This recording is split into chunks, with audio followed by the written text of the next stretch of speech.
இன்று சனிக்கிழமை காலை 10 மணி அளவில் கோவை விமான நிலைய அதிகாரி வெளியிட்டுள்ள செய்திக்குறிப்பில், கோவை விமான நிலையத்தில் பாதுகாப்பு காரணங்களை முன்னிட்டு நிறுத்தி வைக்கப்பட்டிருந்த உள்நாட்டு சரக்கு விமான போக்குவரத்து சேவை மீண்டும் வருகின்ற ஜூலை 16 முதல் செயல்படும் என கோவை விமான நிலைய அதிகாரிகள் தெரிவித்தனர். கோவை விமான நிலையத்திலிருந்து பிற மாநிலங்களுக்கான உள்நாட்டு சரக்கு போக்குவரத்து சேவையானது கடந்த ஆண்டு ஜூலை 1ஆம் தேதி நிறுத்தி வைக்கப்பட்டிருந்தது. குறிப்பாக மத்திய விமான பாதுகாப்பு கழகத்தின் விதிமுறைகளை பின்பற்றுவதற்கான தேவையான பரிசோதனை சாதனங்கள் இங்கு இல்லாமல் இருந்தது.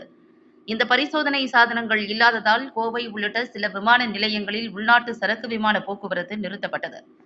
இதனால் வர்த்தகங்கள் தங்கள் பொருட்களை உடனுக்குடன் அனுப்ப முடியாமல் இழப்பை சந்திக்க வேண்டியதாக இருந்தது.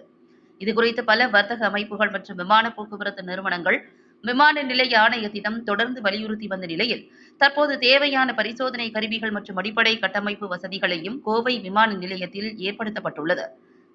இதனால் முறையான அனுமதி பெற்று தற்போது கோவை விமான நிலையத்தில் இருந்து பிற நகரங்களுக்கு 100% சான்று பெற்று சரக்குகளை அனுப்ப முடியும் என்றும், இந்த சேவை வருகின்ற ஜூலை 16ஆம் தேதி முதல் அமலுக்கு வருவதாகவும் விமான நிலைய அதிகாரிகள் தெரிவித்தனர்.